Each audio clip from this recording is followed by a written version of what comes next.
Okay, so based on the previous conclusions, we can say that whenever we have a periodic signal, we can use Fourier series in order to convert it into a series of harmonics, and then we can use the concept of that the sinusoidal signal converted into a delta Dirac function in a frequency domain to know the overall frequency spectrum for any periodic signal.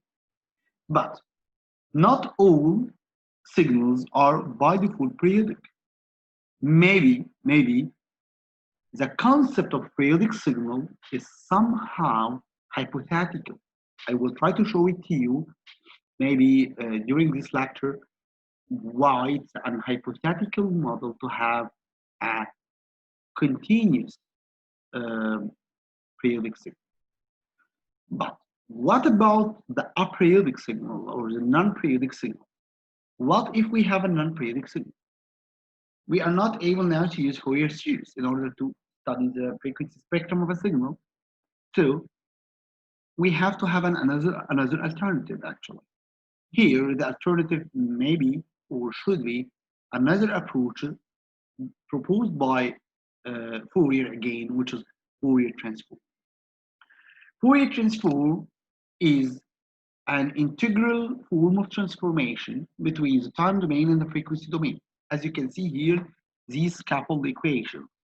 In the first equation, you have the capability of converting the frequency domain x of omega into a time domain x of t using this integral form. While in this equation, you have the capability of converting the x of t function, a time domain function, into an x of omega, which is a frequency domain function. So by using these both integral equations, you can either go from the time to the frequency or the frequency to the time. Usually, when we are transferring from time to the frequency, we call this a Fourier transformation. While when we are transferring from frequency to time, we call this the inverse Fourier transformation. Here, as you can see, the equations are given in terms of t, time, and omega, which is the angular frequency. But this is not the only format for this equation. We can have another format. Let me now turn to my whiteboard and show you the Azure format. So, as you can see from the equation, we say that x of j omega equals to integration from negative infinity to infinity x of t e power minus j omega t dt.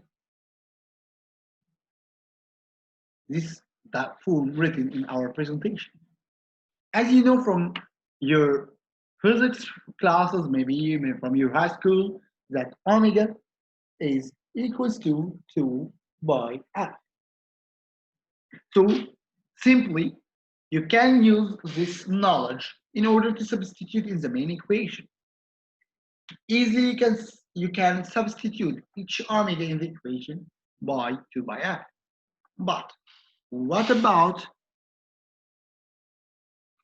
okay, what about the t? Of course, t will be still kept in the equation. So in a very simple manner, we will say, we see that, okay, x of j 2 by f is equals to integration from negative infinity to infinity x of t e power minus j 2 by f t dt in a very simple and direct manner. Of course, here you can get rid from this j2 by f outside the function. It's simply a constant.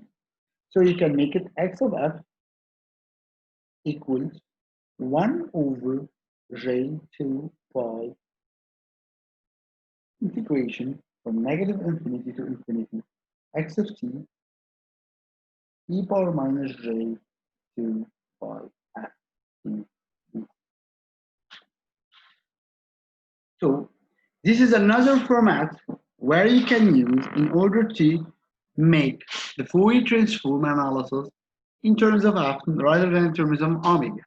Of course, both are the same mathematically, just a different representation. So you can use term omega instead of the term uh, um, uh, I. By the way, usually in order to make our representation easy, we use the term absolute x of f so that we can get rid from this 1 over j, and then you will have it in the form 1 over 2 pi integration from negative infinity to infinity x of t e power minus j 2 by f t dt. So this may be also the representation of such a function. So as you can see, it's different representation. All of these representations will end with mathematically the same definition by way of another. So you can make it in a very easy manner. Now, let me return back to my slides again. And let's see how we can use Fourier transform. One of the first major, or let me say one of the first foundational examples with dealing with Fourier transform is the rect function. As you can see here, this rect function is a function defined to be equals to a certain amplitude A in a time region from negative t over 2 to positive t over 2. Otherwise, the function is equals to 0, as you can see. Here we use a dummy constant A to indicate the amplitude of the signal in this region, and we say that the duration of this signal is equals to t capital, again another dummy constant. So we are now trying to solve, or we are now trying to get the Fourier transform of this function in terms of A capital and T, which both are dummy variables, or sorry, dummy constants. Okay, so now we need to investigate together how we could plot the Fourier transform of a rect function. So let's start together this example and let's see how we can do it. So I will now totally turn to my whiteboard in order to make it step by step. By the way, my dear students, please note that all these handwritten slides will be delivered to you through the e-learning page. So you don't worry, you don't need to make any type of copy and paste. You will have an electronic copy with all these scanned slides. So now we have a function in this shape. This is negative t capital over 2. This is t capital over 2. This is A, an amplitude. This represents the time axis, and this represents the x of t, or the time function. We order to use this equation, this input rect function, we call it, by the way, rect, to represent this rectangular function. So we want to represent this rect function in a Fourier transform. Based on our knowledge from the previous slides that x of omega, here I will write it x of omega directly because I'm assuming that I'm considering the absolute of the value, not a complex function, equals to integration from negative infinity to infinity, x of t e power minus j omega t dt. So this is simply the transformation equation. Now, in order to start working with this equation, we have to have an finite deterministic function for x of t. In order to define x of t, you should define it on an interval way, so that you can say that x of t equals to the first interval is here, where x is varying from t over 2 to t, from negative t over 2 to t over 2, as you can see. And in this interval, the value is a. Here, this x is greater than negative t over 2 and smaller than t over 2. Sorry, the space is not so suitable to write it in a better manner. And the function, as you can see, is 0 otherwise. So now you can import this x of t equation or x of t function in this integral form. Let me write it in a better way again. So this x of t is defined by a in this interval, I mean with negative t capital over 2, t over 2, and is equal to 0 otherwise. Here we have to make this combination between this function and this integral form.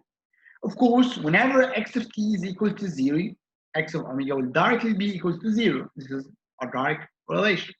So we are only interested in a region where the function is lying between negative t capital over 2 and t capital over 2. This is our region of interest. Accordingly, we will start to reformat our integral form, and we say x of omega equals to integration from negative t capital over 2 to t capital over 2. In this region, our x of t is defined as a constant a multiplied by e power minus j omega t dt. By the way, I believe that all of you are genius in integration, in mathematics in general. So I just need to remind you with a very important term in the integration, which called a dummy variable. Usually, when we integrating this function with respect to t, for example here, we call t as a dummy variable because by the end of the day, the equation will be a function on omega and you will not see t anywhere. So you can easily replace this t by tau. You can take e power minus j omega tau d tau. You can say e power minus j omega blah blah blah d blah blah blah. Whatever it is, you will not see it anymore because by the end of the day, this will disappear and you will substitute by the limits of the integration. So usually we call it dummy variable. So please don't get confused. If you see in some references, this t called tau, for example, this is very normal, no problem at all. Okay, so now this is a very easy integration. A is a constant, so we can just pick it up outside the integral. Integration from negative t over 2 to t over 2 e power minus j omega t dt. We have to return back maybe 3 years ago or 2 years ago to remember the integration. If you remember, e integration e power alpha x dx well results with e power alpha x over alpha. If you remember, this is a very famous integration. So here we will have like that. It's a over minus j omega, which is the coefficient of the t in our integration. Integration of e power minus j omega t, where we have to substitute with the limits from negative t over 2 to t over 2. Perfect. Okay. By substituting, we will get something like that. X of omega equal. Still we have the constant a over j omega, and there is a negative here. And then we will start to substitute with the first limit, which is t over 2, the upper limit, the higher limit. So we will have e power minus j omega t over 2 minus the lower limit, which is negative t over 2. So this negative sign will be turned to positive. And then we have e power j omega t over 2. And then we close the bracket. Okay. So let me write it in a better manner. X of omega equals a over omega. And then I will use this negative sign here to shift these two terms so that it will be like that. E power j omega t over 2.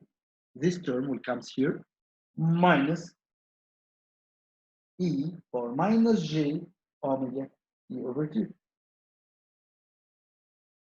And here I can enter this j here. Okay, great, done. This is very famous definition. One of the most famous trigonometrical definitions. Let's now return back to our high school mathematics.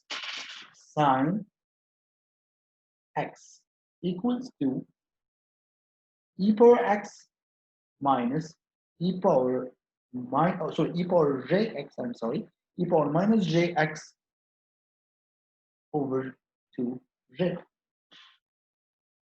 So this is typically the same. Here our x is omega t over 2. As you can see, this is our x, omega t over 2. So what we need to make is just to add 2 here. So simply we can add a 2 here and a 2 here. Very simple. And now this will reach, or this will reach a sign definition. Accordingly, x of omega is equals to 2a over omega, constant, of course, or not a constant, actually it's function omega, which is a frequency, but I mean it's outside the integration. And here we can say sine omega t over 2. As you can see this equation is function in omega, function in frequency. No small t appear in the equation. That's why t is a dummy variable. So it's a frequency function. Now we are interested to go deeply in this equation, actually. Now we are interested to see it in a more detailed manner, let me say. So first, in order to sense it better, I will try to shift it from an omega reference to that 2 by f reference. So to make like that, it's very easy. Just I have to substitute every omega with 2 by f, which is, I believe, an easy job.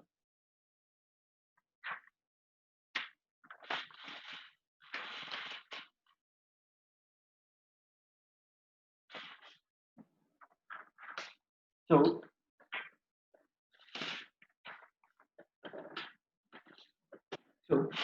what we are going to do is as follows.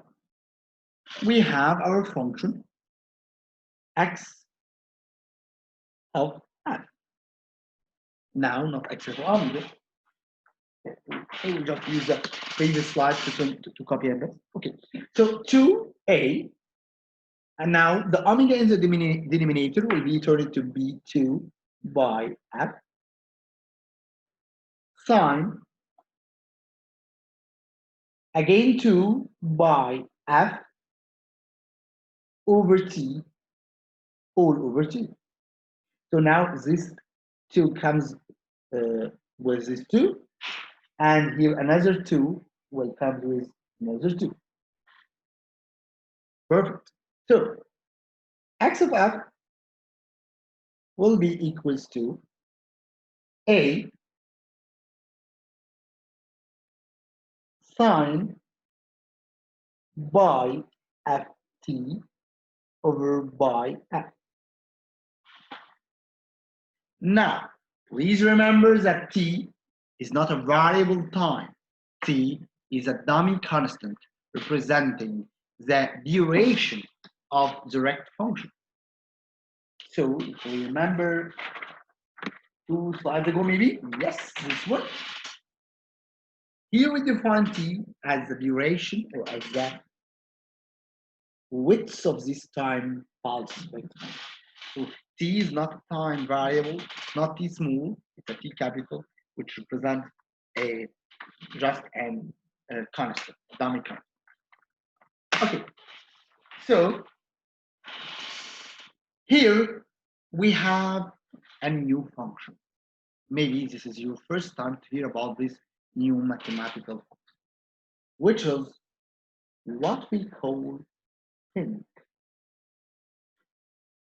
Think x is defined as sine by x over by x. This is what's called a think function. So simply by multiplying this the dummy by a constant t capital in the numerator and denominator, you can add a t here, you can add another t here. Then this shape, this function, will turn to be a think function. Here we have x of f equals to at think ft.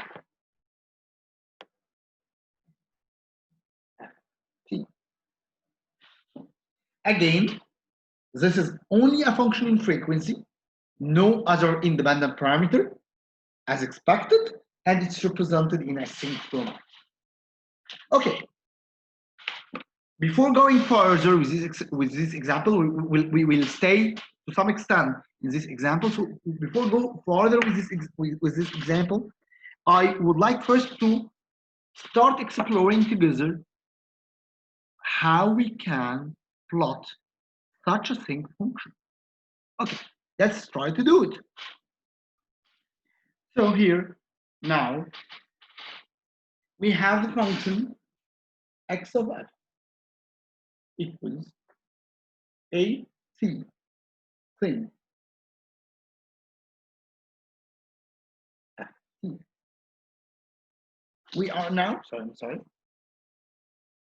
Okay, no speed. We are now interested in plotting this function. Of course, don't forget that now the independent parameter is the frequency of the function. In order to plot or sketch such a function, we have to first return it to its principal structure. I mean the sign structure. So x of f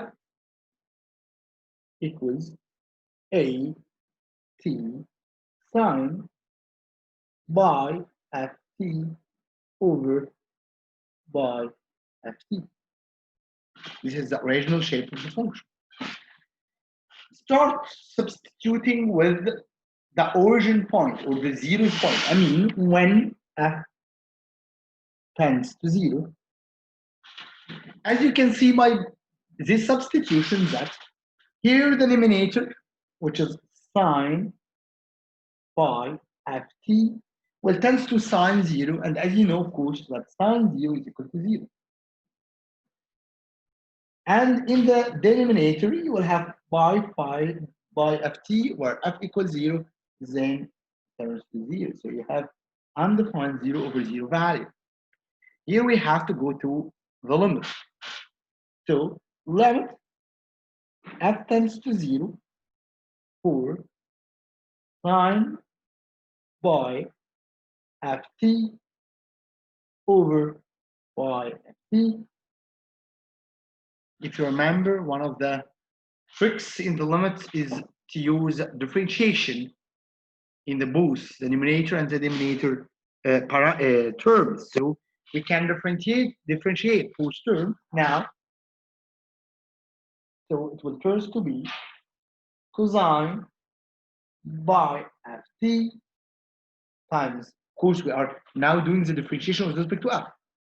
Cosine times by t over the differentiation of pi of t, which is simply pi t, then cosine 0 and cosine 0 is equals to 1. So based on this slide, we can say that x of 0 will be equals to at times 1, which is at. This is the first value. This is one of the interesting values. Okay. Now, what about the other values? Still have a running function.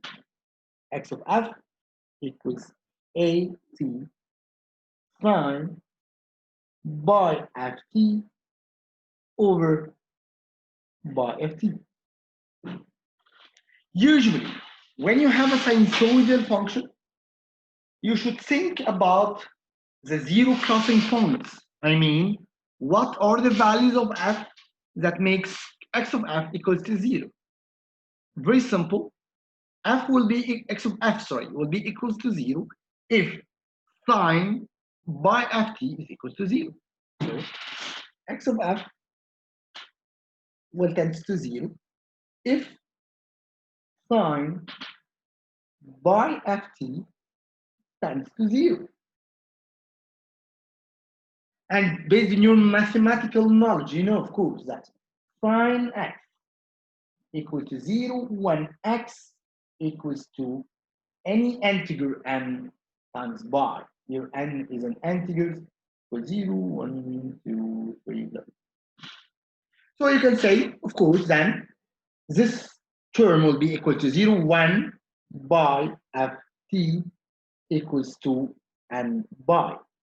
Or when ft is equals to integer, or when f is equal to any integer over t. But please don't forget that for n equals 0, it's a special case. As for n equals 0, this fraction will tend to be 0 over 0, which is undefined value, an undefined function. So this f will be equals to nt for all integer except for n equals 0. I mean for n equals 1, 2, 3, and so on. Because at n equals 0 is a special case, not a zero crossing function. It will equal to be to at as we previously analyzed. So as a conclusion, this function will cross 0 if the frequency is 1 over t, 2 over t, 3 over t, negative 1 over t, negative 2 over t, negative 3 over t. Of course, this n can be positive or negative. So if you go to MATLAB, for example, maybe Excel even, MATLAB is more efficient, of course. And you are now trying to plot the function x of f equals to a t sin ft, you will find a very nice shape like that. This is now the f domain. This is the frequency domain, the frequency spectrum. This is the function. This is the function x of f. This is the function x of f. Now, the y-axis is x of f. And now you can start plotting the function. Very simple. At 0, the function will be equals to at. So this value will be at. The second information is, at every reciprocal integer, reciprocal of t capital, the function will cross 0. So at 1 over t, 2 over t, 3 over t, and here again, negative 1 over t, negative 2 over t, negative 3 over t, the function will cross 0. If you go to MATLAB, for example, and you start to plot, you will get something like that.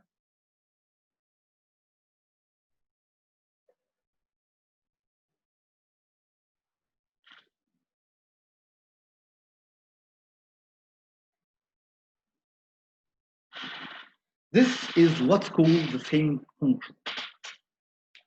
Again, as I mentioned, this is not only a problem we are solving for a Fourier transform.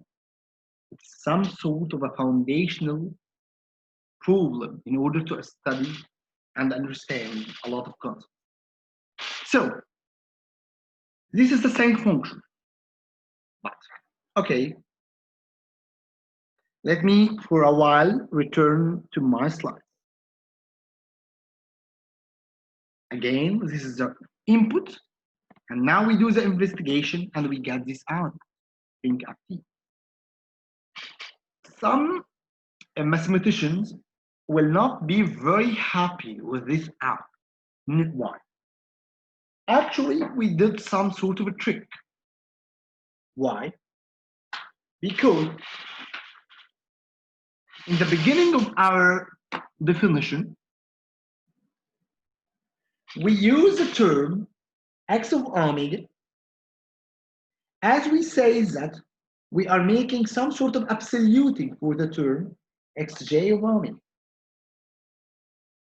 If you remember, we start with xj of omega, and I told you let's ignore the j, let's make an absolute, and then let's ignore the j for a while.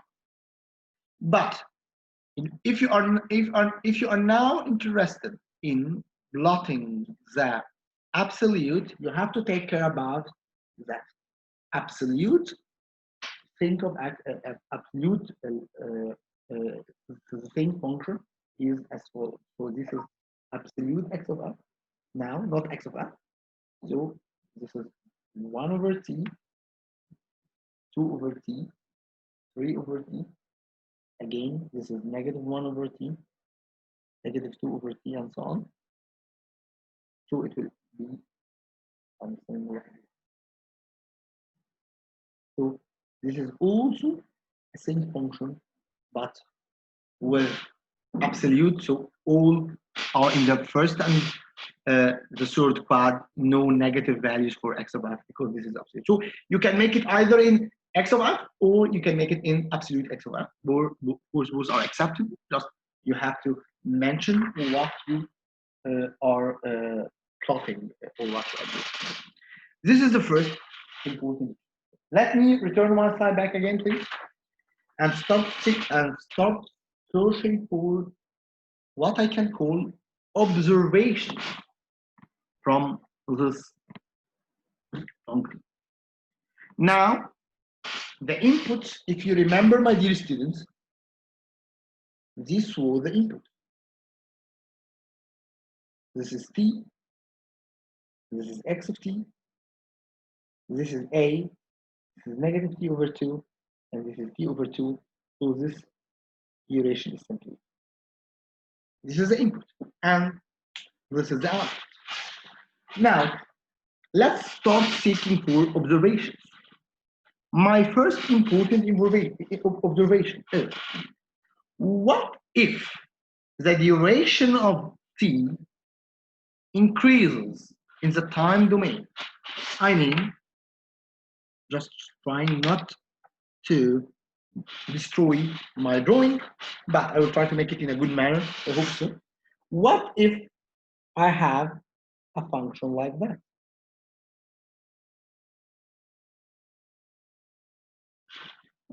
So this ret function with a total width greater than the original one. So let's make it, for example, t dash, knowing that t dash is greater than t. What will happen here? Let's see.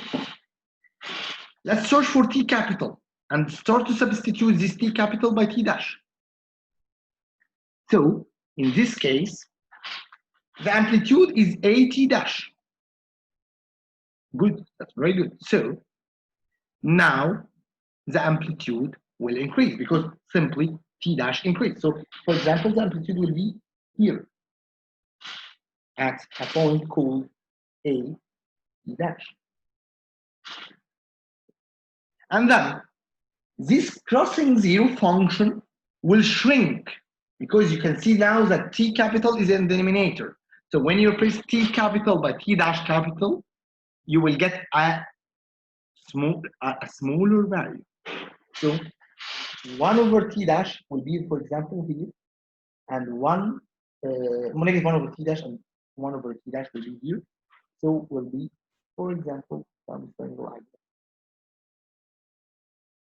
that. And so on. So we can make it like this and this. So the second, or if it's absolute or not, whatever. But I mean, it now has been shrunk and the amplitude has increased.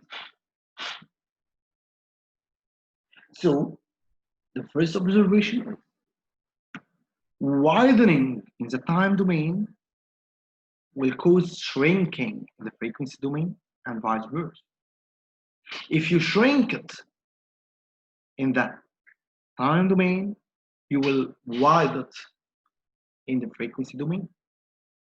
Actually, makes sense because time and frequency are reciprocal. So whenever you are doing some effect in time, you will get the reciprocal effect in frequency. So when you're increasing the time, you're increasing the frequency. When you're decreasing the time, you are increasing the frequency. By the way, this zero frequency component is usually have a certain name where we call it the DC component. This is simply because in DC frequency, or the DC electricity, right current electricity, the right current is defined as the current at zero frequency. So this is a DC component in electronics and maybe sometimes in signals and communication. This is the input. So here the DC component increase, and the width of the first. By the way, also we call this the main loop of the thing. Maybe when we go to Simon Hayek, we will know some good or some very powerful example regarding the main loop of the thing and why it's important to deal with the main loop of the thing. So this is also another important information about the thing. So now we study what's called by shrinking and winding in time and frequency domain, and we can see this reciprocal relation between time and frequency. Another important observation, again, we are still with the direct sync information or observation. One of the important observations also is this area.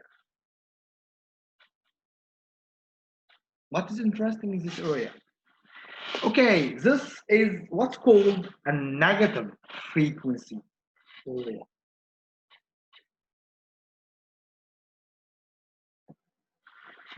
Okay, then where is the problem to have a negative frequency? Oh, actually, it's a very big problem because negative frequency is not logically or not physically defined. If you return to the first slide of this lecture, you will see that we define the frequency as the number of repetitions in 1 second. It's a counter. So it does make sense to have a negative counter. That's true. And actually, Fourier himself admits that this is true, that negative frequency has no physical meaning. But we use this negative frequency to make what's called the analogy or the symmetry in order to have a mathematically symmetric function. So in mathematics, and actually in our electrical communication and computer fields, whenever you are dealing with theoretical issues, you will find it somehow that sometimes you are using some mathematical terms for non-physical terms. Here, the negative frequency is, or it doesn't have any physical definition. But we're still working with this negative frequency in order to examine the symmetry. Whenever we will reach the amplitude modulation, you will find that whenever we shift this to be positive, the negative frequency will turn to appear in our structure. Maybe this is a bit sophisticated, for this stage, but it's just important to highlight that no physical meaning referred for a negative frequency. Okay, perfect. Let's now turn to our slides again. Here we define the thing, and then this is the negative frequency I just mentioned. And then I will go to a one bonus question to my genius students. Here is the question. What if the thing is in the time domain? I mean, your input signal in the time domain is sine by t over by t. And I ask you, please, do a mathematical Fourier integral Fourier transform in order to determine the Fourier transform of a string function. Actually, I will make it a double bonus. This is the first bonus. The second bonus will be like that. Again, it's a thing in the frequency domain, in the time domain, but it looks like that.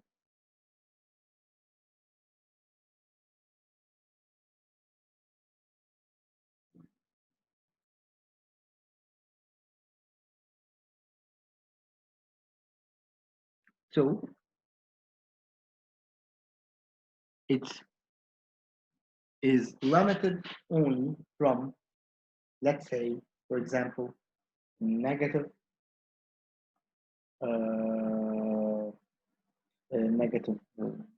let's say, let's call it x, sorry, constant x to x. Oh, let's take it 1 and -1, very easy.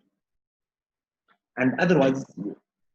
So what I'm expecting from you is to do 2 bonus exercises.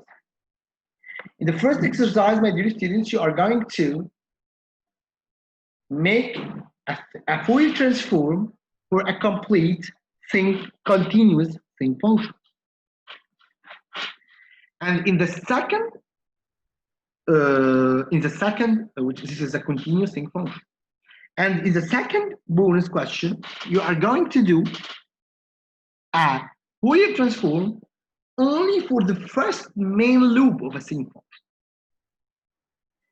What you are intended to do is to make the Fourier transform here and there, compare, justify what is the difference between the first exact bonus and the second bonus. Whenever you do this, please scan it, send it to me via mail, and then we can discuss it in our follow-up meetings, which is off record outside the lecture, or maybe if we have a chance during the lecture, we may also discuss it during the lecture. But this is a very interesting and important example. Okay, then this is the end of the second part of our lecture. In the third part, I will take you in a short journey with a MATLAB to demonstrate some interesting MATLAB codes dealing with Fourier transform and Fourier series. And then, in the fourth part of this lecture, we will transfer to what's called Fourier properties and see how they affect the Fourier properties. By the way, during your tutorial, you will going to solve more examples related to the thing and related to the Fourier transform of different continuous functions, and you start to investigate what will be the output. For example, here you can see some sort of functions where you can make a Fourier transform. In the tutorial, you will have a great opportunity for that. Maybe also in our additional follow-up meetings, we will have extra and extra problem solving with Fourier transform. So this is the end of part number 2. See you in part number 3.